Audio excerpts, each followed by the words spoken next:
Alors sur la période concernée, il y a eu, 3 types de projets qui ont été financés. Des projets CNUMEF, des projets Perceval et des projets Telles équipes.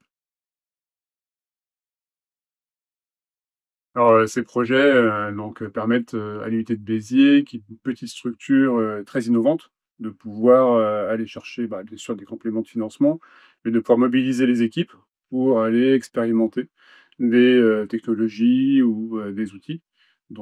Comme ce qu'on peut voir ici, arriver à allier une institution physique à des travaux d'étudiants, collaboratifs autour du jeu vidéo.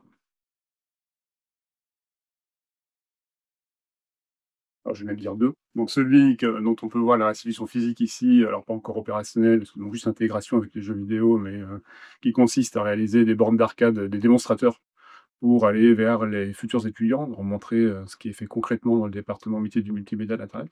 Donc les étudiants réalisent des jeux vidéo, sur c'est des navigateurs web, hein, donc des jeux un peu old school, hein, un petit peu rétro gaming et ils sont intégrés dans une arcade, une borne d'arcade. Donc ça permet d'avoir toute la chaîne de production, donc de la conception jusqu'au au joueur, au client final.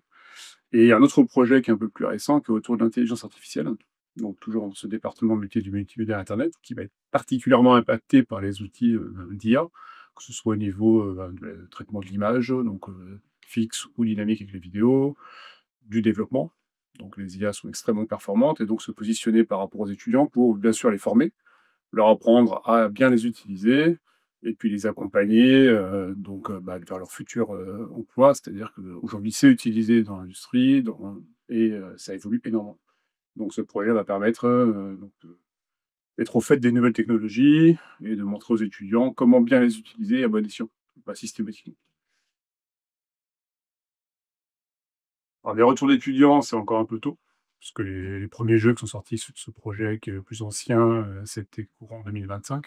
Ils ont été montrés à la journée portes ouvertes 2025 et donc il y a eu l'auto-évaluation et cetera. Les étudiants étaient ravis, de pouvoir faire ces jeux en équipe et de voir concrètement le travail, montré et mis en valeur au niveau des journées portes ouvertes, par exemple.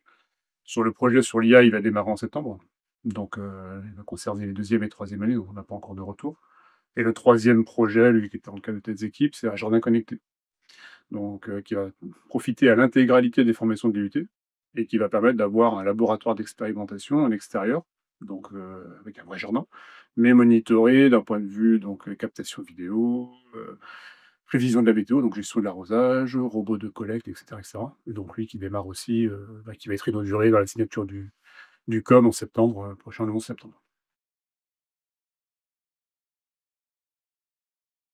Alors, un intérêt évidemment financier pour pouvoir trouver des compléments de financement, ça c'est évident, mais aussi, pour structurer et fédérer les équipes, hein. Ça permet aux collaborateurs, aux enseignants et enseignants-chercheurs dans les départements, donc soit au sein d'un département comme pour ces 2 projets, à NMI, d'arriver à avoir l'opportunité d'avoir un appel à projet spécifique sur lesquels ils se fédèrent et puis, ils fédèrent aussi les étudiants et ils vont, chercher du financement et faire un projet spécifique, mais aussi un cadre plus large comme le projet Le Jardin Connecté ou qui fédère l'intégralité des départements d'enseignement, qui permet de créer une vitrine, qui permet de créer du lien avec les acteurs locaux. Donc typiquement sur le projet Le Jardin Connecté, il y a des liens avec la ville, avec l'agglomération, l'agglomération nous a fourni la terre, des problématiques d'arrosage sur lesquelles on va pouvoir expérimenter ici. Il y a une problématique de passage à l'échelle, dans leur propre jardin si, notre expérimentation est fonctionnelle. Donc ça crée vraiment du lien sur le tissu, socio-économique local.